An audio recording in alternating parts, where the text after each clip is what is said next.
Mimi what? Hello mga mare! Webes ng umaga ito at paalis na naman ako. Kasama ko naman ngayon si Ate Alexa. Paglabas naman namin dito nga sa may kanto ay wala man lang kaming makitang sasakyan. Eto nga lagi ang struggle ng mga pasahero nga dito sa amin. Nasalansan na nga ang mga pasahero dito nga sa may kanto at buti na lang at after 30 minutes nga ay nakasakay na nga rin kami. Ngayon pa nga lang ay iniisip ko na nga yung mga estudyanteng papasok na naman sa pasukan, mahihirapan na naman silang sumakay. Dito nga kami pupunta sa school nga sa bayan at dito nga mag-aaral nga yung grade 11 ko. First week nga ng July ay nag-take nga ng exam ito nga si Alexa ng STEM. At buti na lang talaga mga mare ay nakapasa nga itong anak ko. Buti na lang talaga at naglagay nga ako ng allowance nga sa oras ng alis namin at kahit nga matagal nga kami nag-abang nga ng tricycle ay maaga pa rin naman kaming dumating dito nga sa school. Pasok nga namin dito ay meron na nga rin nag-aabang na mga tao sa gate at tinatanong nga kami kung may ballpen ba or may Xerox na kaming dala. Pero syempre Girl Scout nga tayo mga marit, may dala na nga kami. Madami na nga rin kami mga nadat na ng mga tao dito at mga nakaupo na nga sila dito nga sa may gym. Hindi pa naman nagsisimula ang orientation ng parents at students. At meron pa nga rin pa ilan-ilan ng mga dumadating dito.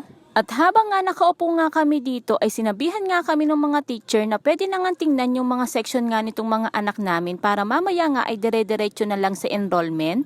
At bago nga magsimula ang orientation ay nagbigay na nga rin sila ng form para naman masagutan na nga rin ito ng mga estudyante. At habang nga nagsisimula na nga ang orientation ay nagsasagot naman ito ngang anak ko na si Alexa dito nga sa form. Fast forward na nga tayo mga mare at natapos na nga rin ang orientation.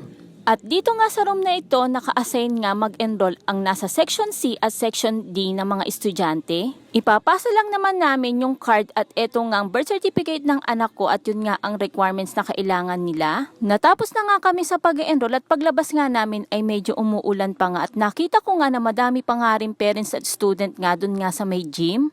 At bago nga kami umuwi ay niyaya ko nga muna itong anak ko dahil nga hindi nga rin kami nag-almusal kaninang umaga at nagkapilang kami. Kaya naman nagpunta na nga lang kami dito nga sa Jollibee at ang sabi ko nga ay magmi-mix and match na lang kaming dalawa. Naghanap na nga rin na mauupuan ito nga anak ko na si Alexa at inaantay na nga lang niya ako makatapos ngang umorder. Mabuti na lang at nung pumunta nga kami dito ay wala nga masyadong tao at wala rin masyadong pila kaya naman naka-order na ako agad-agad.